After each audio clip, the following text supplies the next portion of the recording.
The road winning streak now hits 8 as the Florida Panthers get 2 wins to end the first half of the season past regulation. And the Florida Panthers have a little bit of history going into the break. You're Locked On Panthers, your daily podcast on the Florida Panthers. Part of the Locked On Podcast Network, your team every day.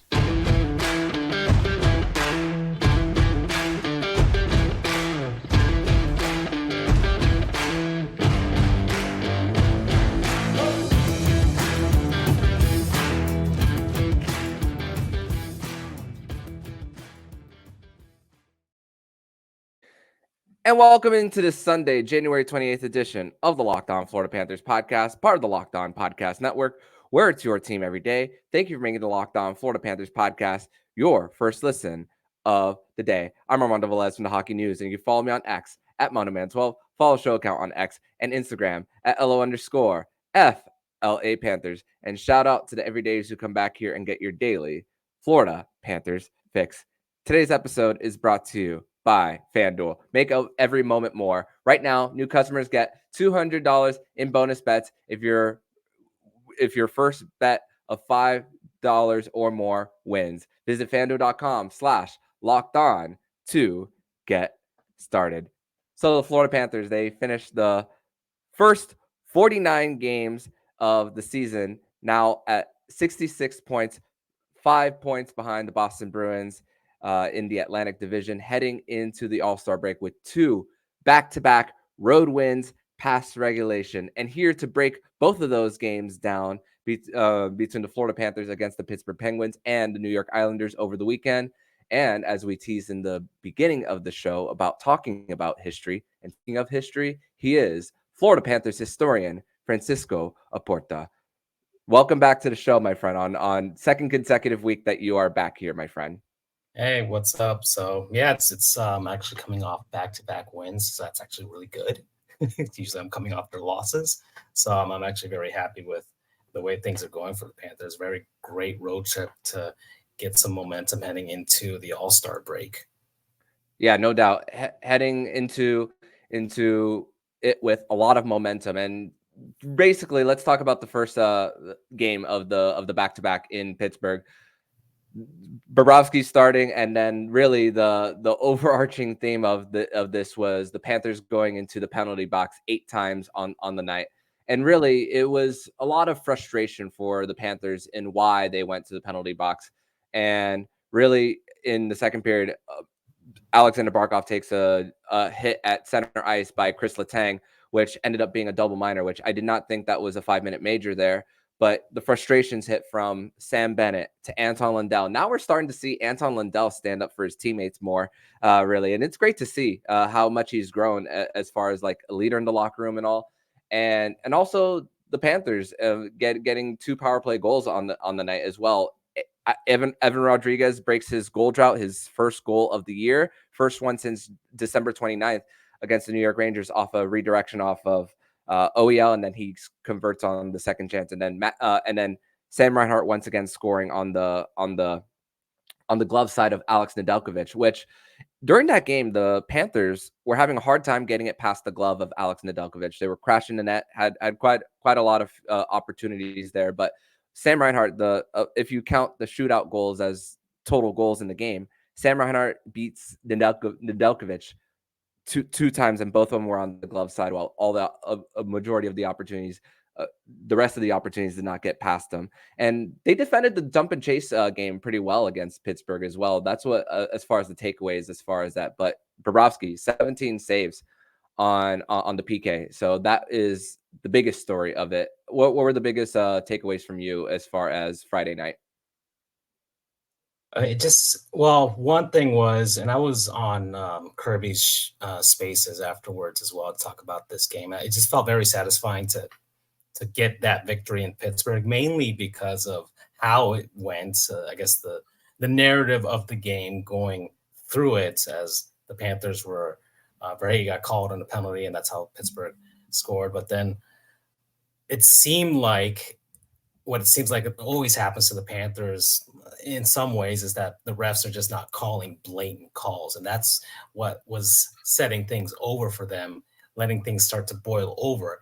Then you got, ticky-tacky hits by Pittsburgh and the Chris Letang hit on Barkov, slew footing or slew kneeing, whatever you want to say, but it was still a bit unnecessary, uncalled for, and then that just boiled over, and the Panthers just wanted blood from Letang afterwards, and they just kept going to the penalty box, and one after another. But the most satisfying thing was that the Penguins weren't able to capitalize on any of those power plays, and the Panthers penalty kill was, man, they put on a clinic. They put on a clinic for how to do the penalty kill. It was very satisfying to see. Unfortunately, Penguins score a goal in the dying minute of the third period, and then you're off into overtime, and you kind of had this feeling like, man, the Penguins do not deserve to win this game. Mm-mm. They have not earned it whatsoever. They've been on the power play for what seems like half the game already, and the Panthers had their opportunities in overtime. It seemed like they had control of the puck for the majority of that overtime period, and then you get to the shootout, and it's like, great, a shootout. And the Panthers have surprisingly not been in many shootouts this season. I think that was their second one of the season. Last one was against Toronto. And that was Bob's first one. Stolarz had the other one. Yes, against Toronto. It goes from a toss-up at that point. But fortunately, Sergei Bobrovsky stopped all but one of his, and the one that he missed was just off his glove, floated behind him, and then got through. I think that was it Gensel's? Gensel.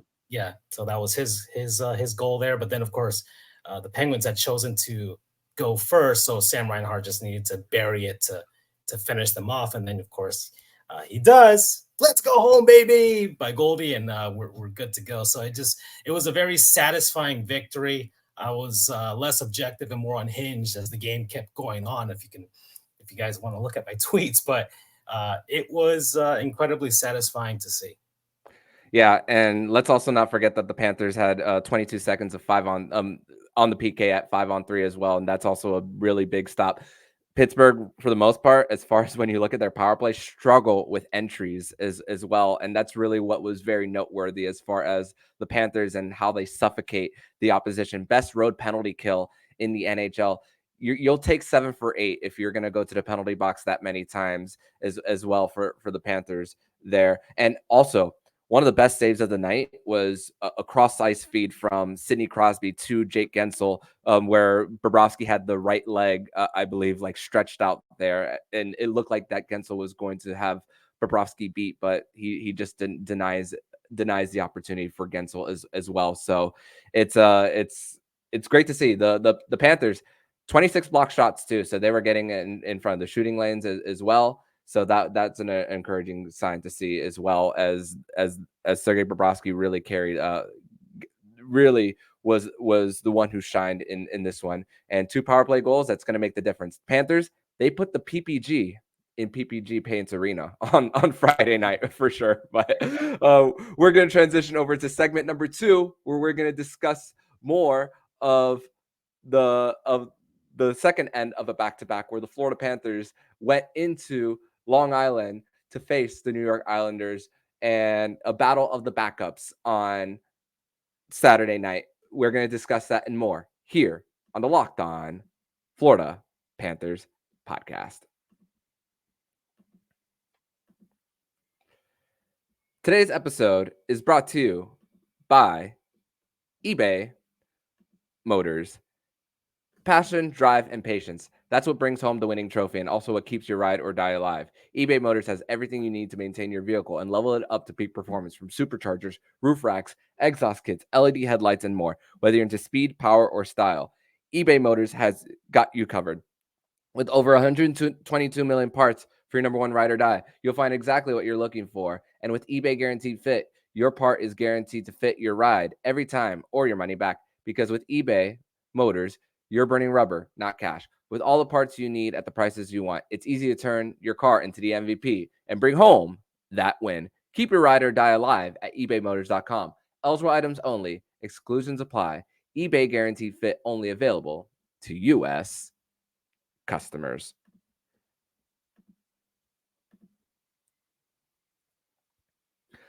Locked On has launched the first ever national sports 24/7 streaming channel on YouTube. Locked On Sports Today is here for you 24/7, covering the top sports stories of the day with the local experts of Locked On, plus our national shows covering every league. Go to Locked On Sports Today on YouTube and subscribe to the first ever national sports 24/7 streaming channel.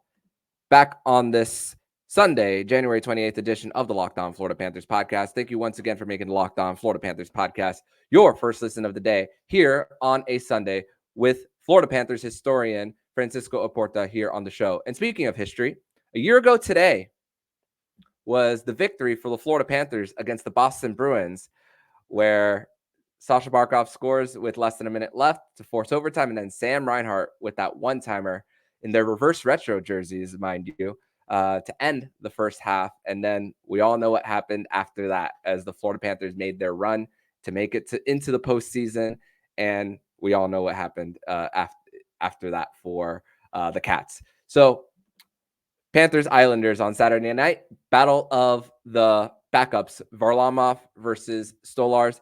No Adam Pelech for the New York Islanders, as he took that brutal hit from Brendan Gallagher of the Montreal Canadiens back on Thursday. So little bit shorthanded as far as the New York Islanders on the night. So this one, one team really didn't really take too much control of this one on either side of things.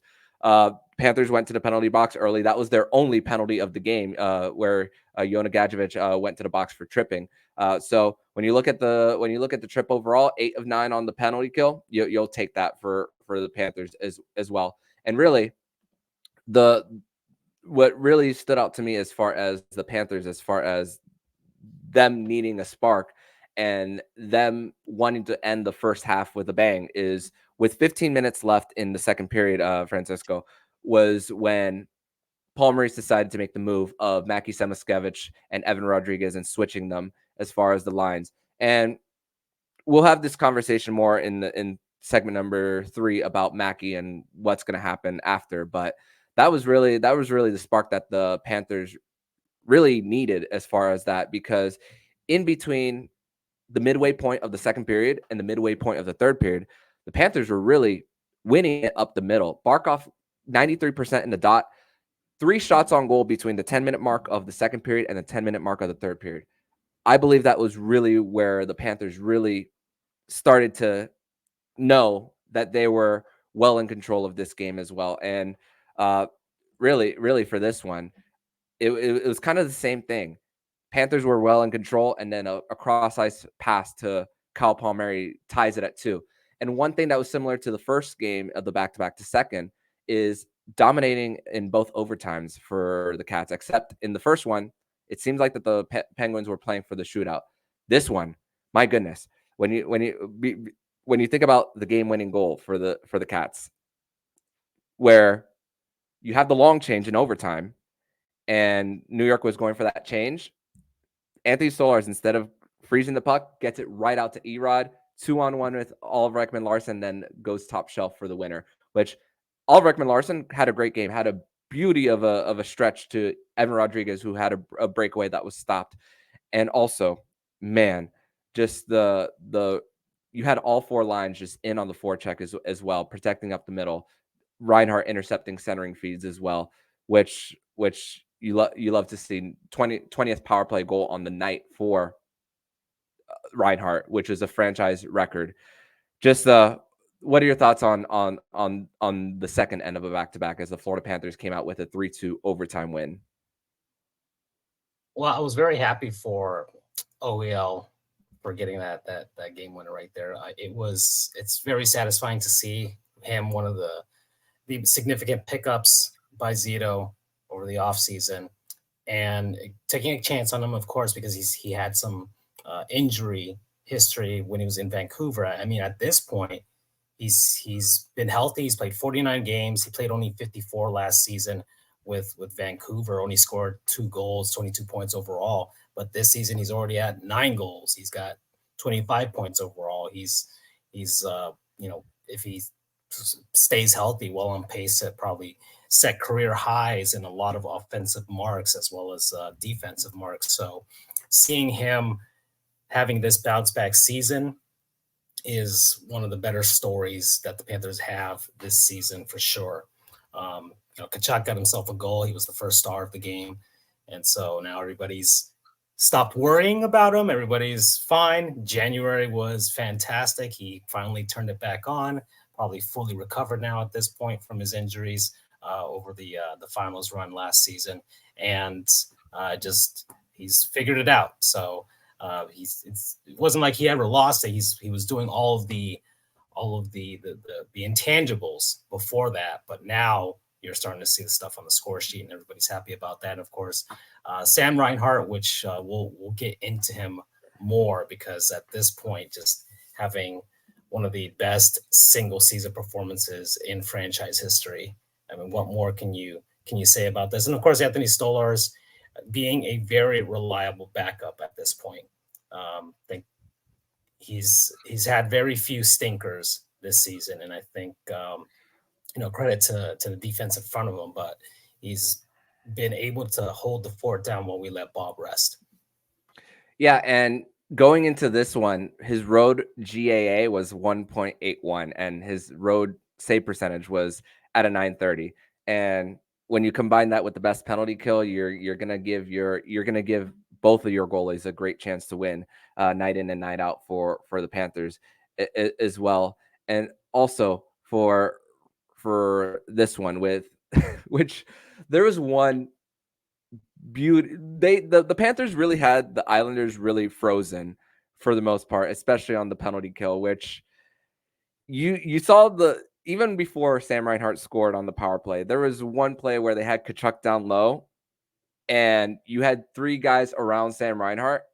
You see Matthew Tkachuk make one move. You see the Isles take one step towards him, and he still threads the needle to get it to Sam Reinhart in the slot. It was unfortunately blocked by Scott Mayfield on that one, but it's just like, man, just the ability to create deception and find the open seam down the middle as well. It's just about, you think that a play isn't there, but then he creates something, even if it doesn't result in a goal, which it's just amazing. He's great at improvising. He's been doing that all season. I think you've been seeing defenses, key up on him, and he's been, even before December when he wasn't getting the stuff on the score sheet, he was still creating attention to himself, bringing attention to himself to be able to shoot it out to his teammates who can then make something happen. So that's why I was never really worried about Tkachuk going into January. Yeah. Never was never needed to worry about Tkachuk. I mean, when you think about it like this, 11 goals in the month of January, and you look at his 16 goals, you think they're so, and you don't watch any games of the season during the season, you think they're just so spread out. It's like, nope, it's all being done in 1 month. And like you said, he seems to have been healed from that injury that happened in the Stanley Cup final with the sternum as well for the Cats. And just when it comes to just the different situations that the Panthers found themselves in just throughout the weekend, really, you find two different ways of winning, where you're in your zone a lot because you're going to the penalty box, but then you find a way to consistently break up plays, which the Panthers were in the neutral zone and the Islanders zone. My goodness, it was really hard for the New York Islanders to get speed out of there, and for the Panthers, they puck possession was really high for the Panthers on the night on Saturday.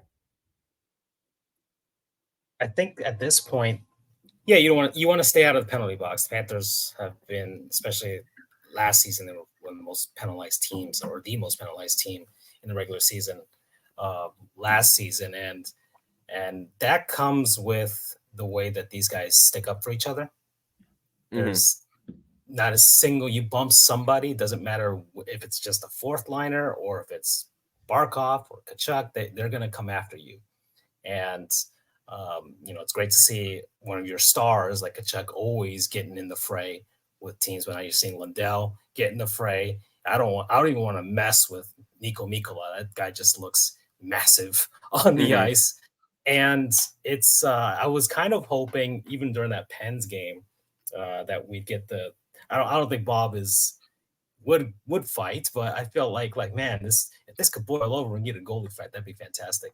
But unfortunately, it didn't happen. But it seems like the Panthers have such confidence in their penalty kill; they are willing to take not dumb penalties. I'm not really calling them dumb penalties. I'm calling them purposeful penalties at this point, because they're doing it to make a point on other teams. And I think some fans are getting frustrated with it, thinking, hey, let's just play the games. Let's try and focus on the victory. And yet they're still doing that and winning at the same time, because they can still kill off penalties at an alarming rate at this point. And obviously I would hope that dies down the moment they do get into the playoffs, but they really have no concerns, I think, honestly, where they end up as far as seeding is concerned. Yeah, you'd like to win the division, have home ice for sure, but after what they did last season, what does it matter where you play at this point? Doesn't. Yeah, and for it truly doesn't for the Panthers as far as record wise, and just if you're going to the box, it also means that you are bringing the physical part of the game too, and you don't want the Panthers to stop that. Obviously, you would have wanted more penalties, especially when Nedeljkovic went after Eetu Luostarinen after whistle as well. Oh yeah, that was such a cowardly move to trip him right there, and nothing was called. That's part of the things that was boiling over, and luckily that game did not completely go out of control in comparison to like the Anaheim game that they had, but it just felt like that was the trajectory where the refs have not policed the game well enough, have not balanced out penalties to a point where it just seemed like, well, they were going to take matters into their own hands, that this was going to be out of control by the third period. But it didn't happen that way, because there was no chance for the Panthers to do any of that, because they were still always on the PK. Yeah. So thankfully the Panthers survived that and get two big road wins, even though none of them came in regulation. But the Florida Panthers, even after all that, still have the most regulation wins in the Eastern Conference. So great to see for the Panthers as far as that, and the most road wins too in the East. But we're going to transition over to segment number 3, where we're going to talk more about appreciating history. We talk, Francisco likes to talk all about the past, and so do we, those who follow his page. But we're going to talk about the history that's going on right now for the Florida Panthers. We're going to discuss that and more here on the Locked On Florida Panthers podcast. Today's episode is brought to you by FanDuel, and happy Super Bowl to all those who celebrate from FanDuel, America's #1 sportsbook. If you're like me, Super Bowl Sunday is all about scoring the best seats on the couch, grabbing your favorite football snacks, and placing some super bets. FanDuel has so many ways for you to end the season with a W, or 2, or 3. Not only can you bet on who will win the Super Bowl 58, but FanDuel also has bets for which player will score a touchdown, how many points will be scored, and so much more. So new customers, join today and you'll get $200 in bonus bets if your first bet of $5 or more wins. Visit FanDuel.com/lockedon to sign up. That's FanDuel.com/lockedon. Make every moment more with FanDuel, official sportsbook partner of the NFL.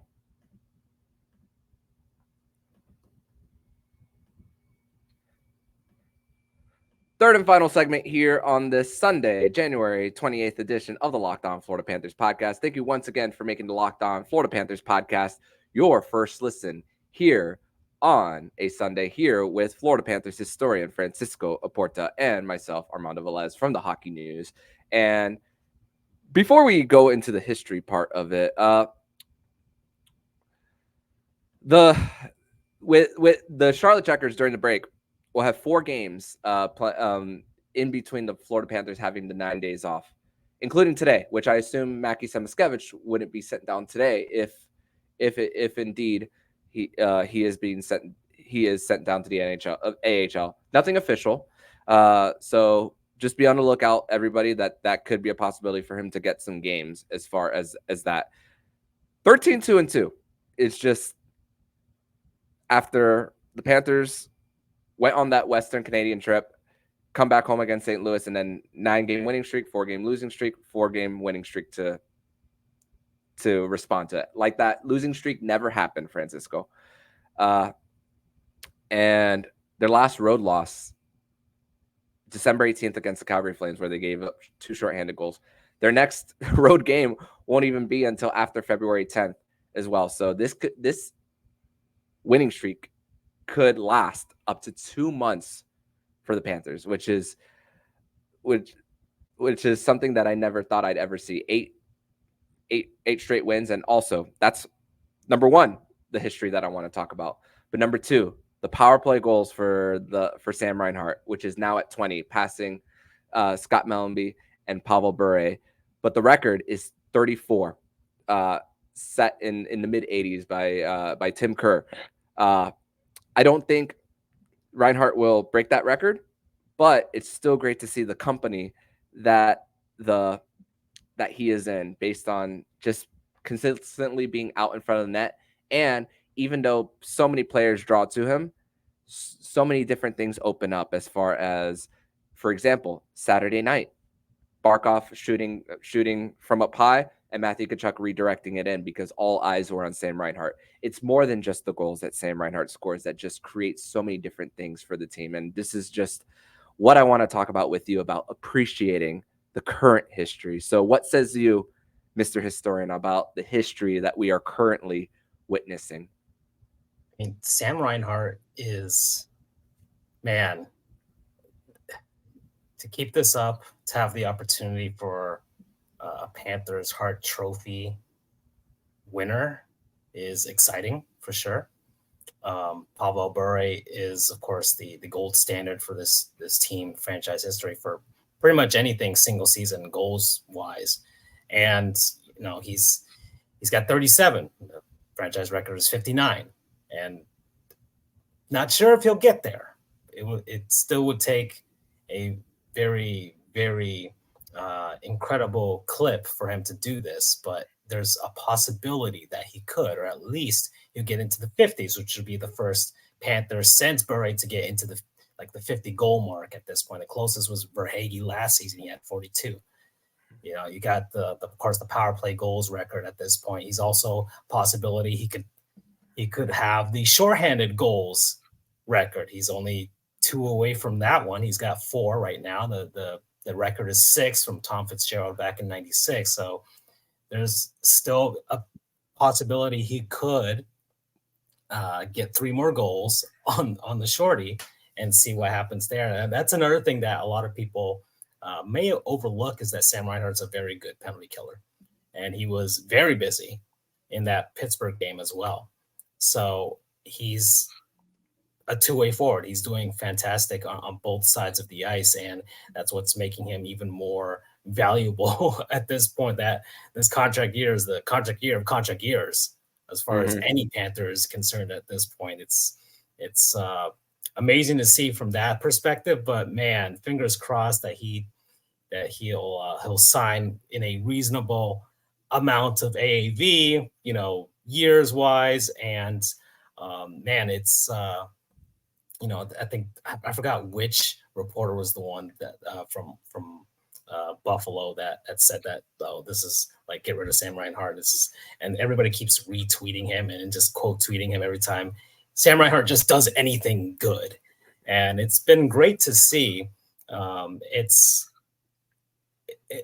think everybody just needs to appreciate it at this point. This is something that we haven't seen since Bure. He's doing it, of course, in a different style than Bure in some sense, because Bure was just, the Russian Rocket is just flashy in that sort of sense, just just a blur on the ice. But Reinhart's doing it in a very different way, but also just getting those gritty goals, just finding ways. But he's doing it in every single way. He can turn on the speed. He can do the quick wristers, the huge slap shots. He's just out in front, just getting the tip ins and getting the shorties. He's done pretty much everything you could ask of a forward at this point, and he's done it.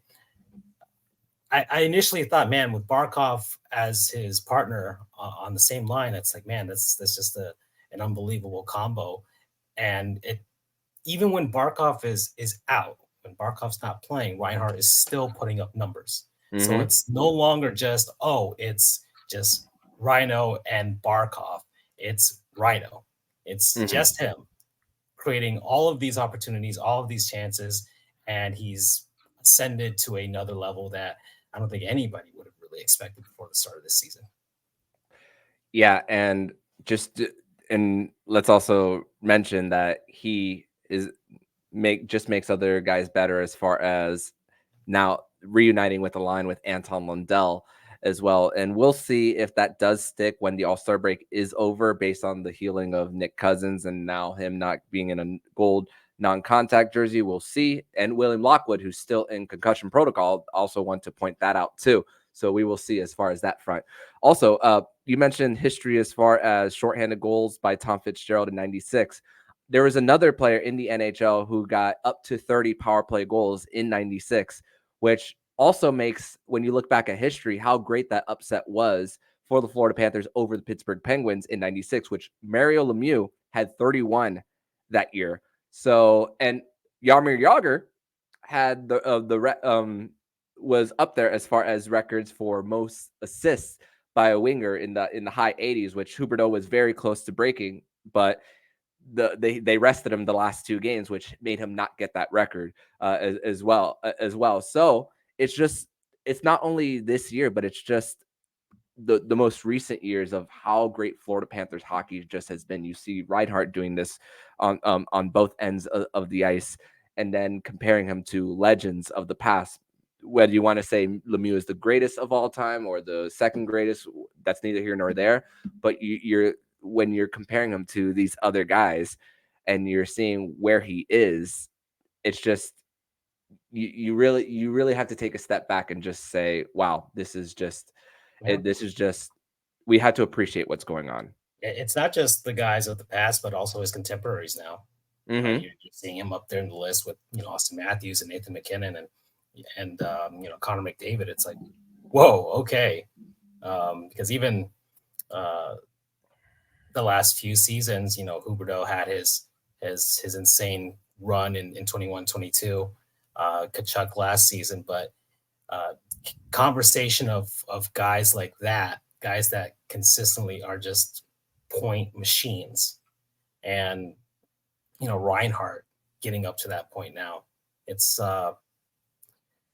it's everybody's just not, I guess, surprised by it, but not in a condescending way. He's always had the ability to do so, but it's finally all clicked.